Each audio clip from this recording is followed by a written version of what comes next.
I'm Sister Mark. I'm an Episcopal nun from Anamkara Fellowship. And I'm Lane William Brown, a godless heathen. This is Lectio Fictina, where we take our favorite lines from our favorite books and then think about how they apply to the world that we live in and how we can use them to make ourselves better, more thoughtful people. Mm-hmm.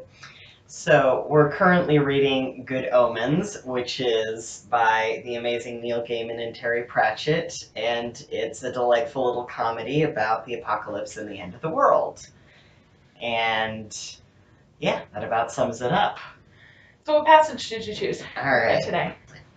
So, and then something very strange had happened to her.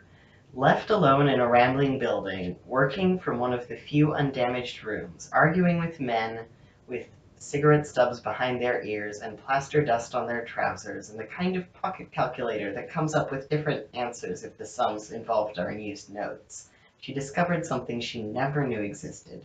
She discovered, under layers of silliness and eagerness to please, Mary Hodges. So... I love that part. Yeah, so, I feel like that quote kind of works even if you haven't read the book, but just so you know, in this specific context, it refers to a former satanic nun, Sister Mary Loquacious. In the book they have those. From the Chattering Order of St. Beryl. Yeah. who vow to never shut up.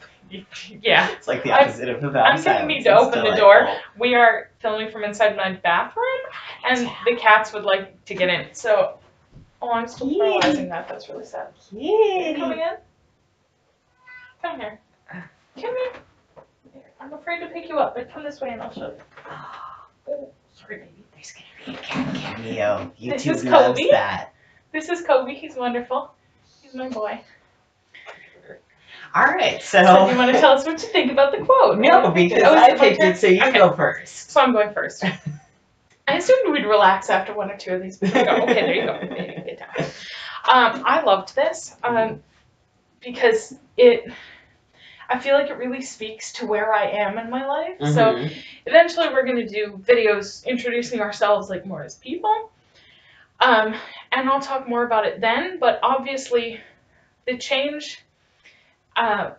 that I feel like I went through in entering religious life are significant at the very least to me, and I don't know, what anybody else has noticed, and we don't have to have that whole conversation on camera because we could be here a while.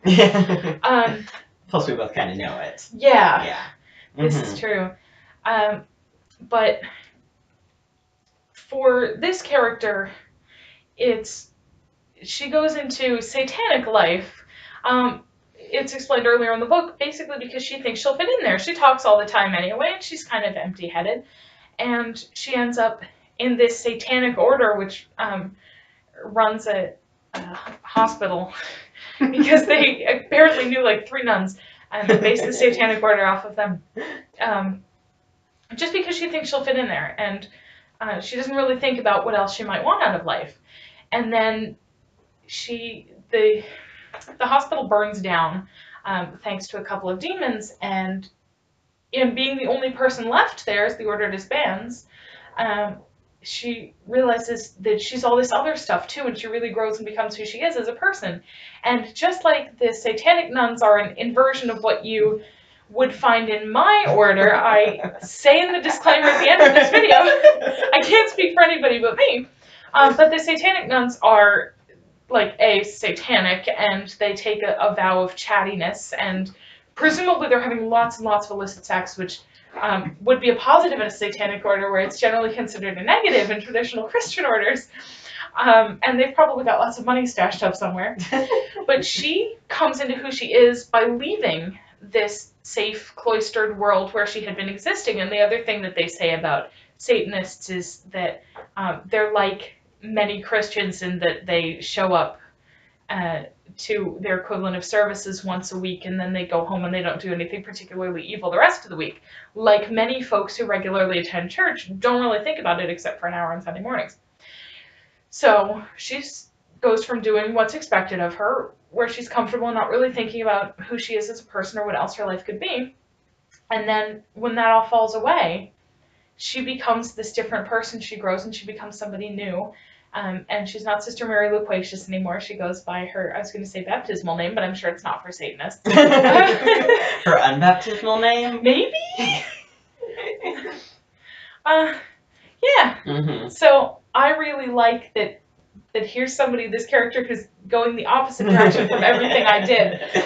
But like I did is growing into who she really is and becoming a more vibrant, more fulfilled, happier person, which is, what I've gotten out of the decisions I've made. So her transformation between secular and irreligious life struck a chord with me, and always have. Yeah, I think it's a really relatable passage because, as human beings, we naturally evolve, and we always hope to have that sort of evolution that's not really a transformation of who we fundamentally are, but a transformation of who we fundamentally into who we fundamentally are. Like the outside's coming in, and I also really thought it was interesting how she didn't really plan to rediscover Mary Hodges. Yeah. She just kind of,